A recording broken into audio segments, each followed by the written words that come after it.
नमस्कार, मैं जीवन Kumar Shah, assistant professor, degree college Jagannathpur, Kolhan university, Chaibasa, department of history. आज मैं तृतीय सेमेस्टर के स्टूडेंट के लिए एक टॉपिक लेकर आया हूँ जिसका नाम है दर्शन, फिलॉसफी। तो जैसा कि आप जानते हैं कि किसी भी अध्याय को पढ़ाते समय यह जानना जरूरी है कि इससे संबंधित प्रश्न क्या पूछे जा सकते हैं परीक्षा में। तो 7वीं से 12वीं शताब्दी तक के दर्शन का जो उत्थान हुआ, यह कैसे हुआ, तो इसके बारे में आपको प्रश्न पूछे जा सकते हैं कि दर्शन के बारे में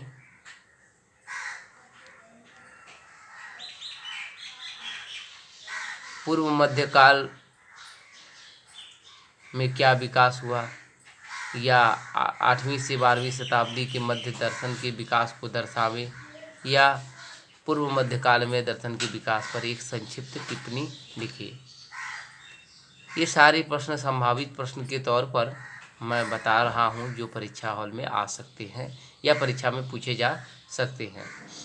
3 प्रश्नों के उत्तर के तौर पर जो अभी मैं बताने जा रहा हूँ, इसे आप अध्ययन कर सकते हैं और सुनकर याद रखने की कोशिश करें और नोट डाउन भी कर सकते हैं। तो दर्शन के तौर पर मैं ये बताऊं कि इस काल में भारतीय दर्शन की विभिन्न शाखाओं का विकास हुआ। षड दर्शन के अनेक पुस्तकों की रचना शुरू हुई। तो अनेक पुस्तक की रचना जब शुरू हुई तो उत्तर और दक्षिण भारत में न्याय दर्शन, सांख्य दर्शन, मीमांसा, वेदांत, अनेक प्रकार के महत्वपूर्ण ग्रंथों की रचना इस काल में हुई, 7वीं से 12वीं शताब्दी के अंदर। इस समय सबसे विख्यात में नैनानिक, उद्धोकर, वाचस्पति मिश्र, जयंत भट्ट और उदयनाचार्य, श्रीधराचार्य, वल्लभाचार्य, भासवर्ग्य इत्यादि अनेक ग्रंथ लिखे। न्याय दर्शन में लिखे गए कुछ ग्रंथ जो थे, उनमें से महत्वपूर्ण ग्रंथ थे न्यायवर्तिका, ये उद्धोकर का लिखा हुआ था। न्यायवर्णिका, भामती या वाचस्पति मिश्र का लिखा हुआ था। न्याय मंजरी या जयंत भट्ट का लिखा हुआ था। लक्षणावली, न्याय कुसुमांजलि या उदयनाचार्य का लिखा हुआ था। सांख्य दर्शन पर इस समय वाचस्पति मिश्र ने सांख्य तत्व कौमुदी तथा गौड़पाद ने गौड़भाग्य लिखा। ये वाचस्पति मिश्र जो थे, यह सांख्य तत्व नामक एक कौमुदी नामक एक पुस्तक लिखी जिसमें सांख्य दर्शन के बारे में उन्होंने विस्तार पूर्वक वर्णन किया। इस युग में सबसे बड़े मीमांसाकार कुमारिल भट्ट थे। यह बहुत बड़े मीमांसाकार थे कुमारिल भट्ट। इन्होंने श्लोक वर्तिका और तंत्र वर्तिका की रचना की। ये 2 ग्रंथ लिखे थे, श्लोक वर्तिका और तंत्र वर्तिका। कुमारिल भट्ट उस समय के सबसे बड़े मीमांसाकार के रूप में आए। मंडन मिश्र दूसरे विख्यात मीमांसाकार थे। उन्होंने भी अनेक ग्रंथों की रचना की। इनमें प्रमुख थे मीमांसा पर जो ग्रंथ लिखे थे, ये मंडन मिश्र, ये भी दूसरे अच्छे मीमांसाकार थे। इन्होंने जो लिखे विधि विवेक और भावना विवेक और भ्रम विवेक, ये 3 ग्रंथ लिखे इन्होंने जो प्रमुख थे। और सब बहुत ग्रंथ इन्होंने भी लिखा है, लेकिन ये 3 प्रमुख थे।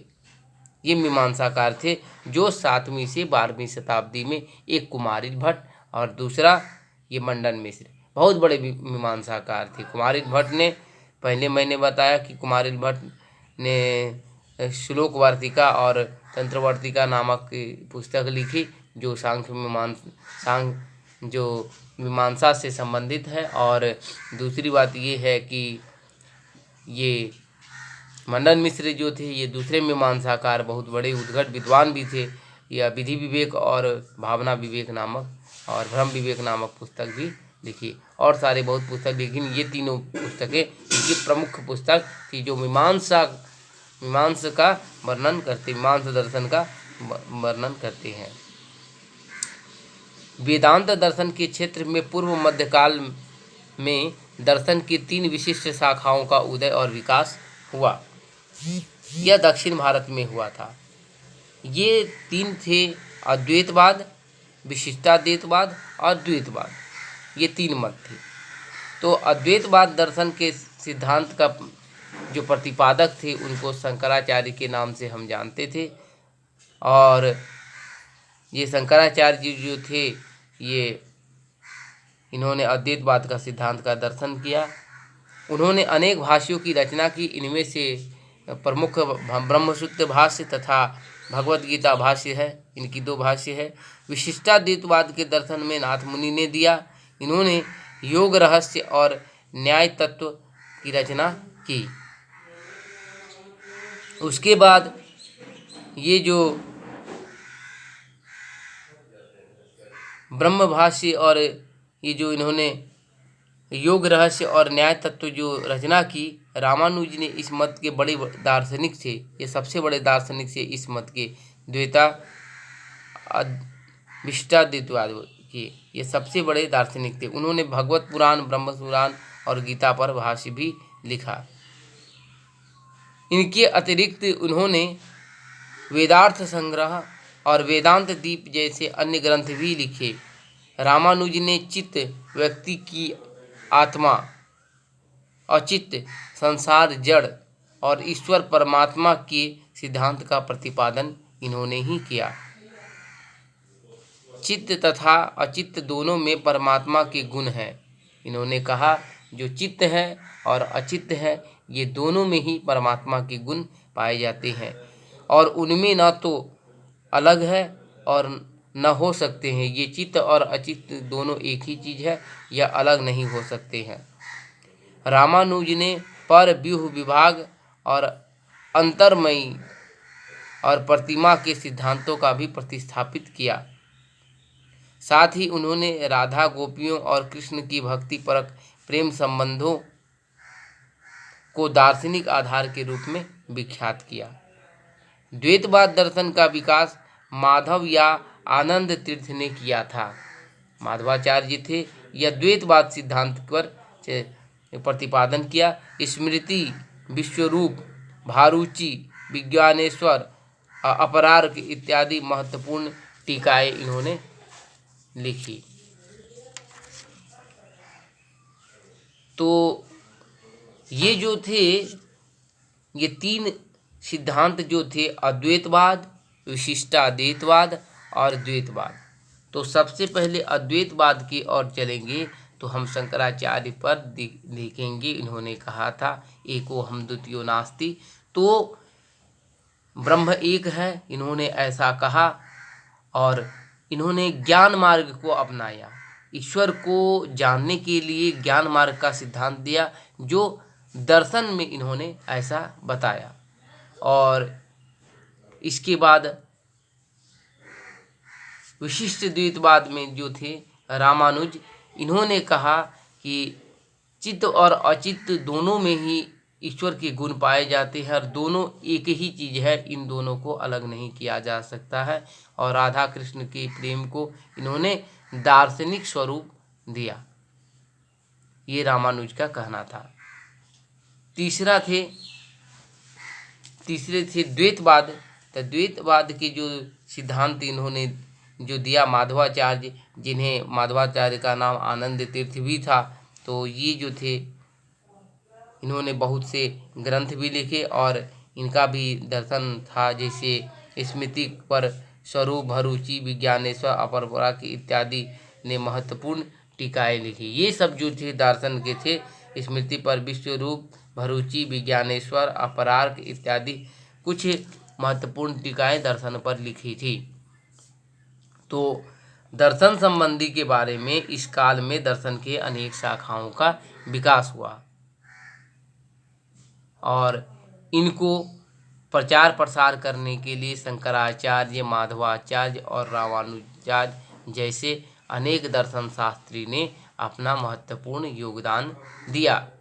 इन्हीं योगदान के चलते प्रारंभिक मध्यकाल यानी कि 8वीं से लेकर 12वीं शताब्दी के मध्य में इनका प्रादुर्भाव हुआ और ये जो थे इन्होंने दर्शन के क्षेत्र पर अपनी महत्वपूर्ण भूमिका निभाई। इन्होंने लोगों को बताया कि किस प्रकार ईश्वर को हम प्राप्त कर सकते हैं और ईश्वर को शंकराचार्य ने बताया कि ईश्वर को प्राप्त करने के लिए ज्ञान मार्ग का होना अत्यंत महत्वपूर्ण है, लेकिन रामानुज ने कहा भक्ति मार्ग का होना अत्यंत महत्वपूर्ण। इन्होंने एक ही ईश्वर को सिद्धांत का प्रतिपादन किया। उन्होंने कहा कि चित्त और अचित्त जो थे 2 प्रकार के हैं, इस प्रकार के ये दर्शन के विभिन्न सिद्धांत भी दिए थे और अनेक टीकाएं, अनेक पुस्तकें लिखी जो मीमांसा पर आधारित थे, जैसे कुमारिल भट्ट और ये मंडन मिश्र जो थे बहुत बड़े मीमांसाकार थे। इन्होंने पुस्तकें भी लिखी और मीमांसा पर जो आधारित थी। ये दर्शन के क्षेत्र में इनका जो योगदान है अति महत्वपूर्ण है। तो इस प्रकार हमने आज यह जाना कि 7वीं से लेकर 12वीं शताब्दी के मध्य में किस प्रकार दर्शन का विकास हुआ और इनमें कौन कौन से दार्शनिक थे जिन्होंने न्याय, सांख्य और वेदांत दर्शन पर अपनी प्रमुख टिप्पणियां लिखकर इनका विकास में योगदान दिया। तो आज के लिए इतना ही। धन्यवाद।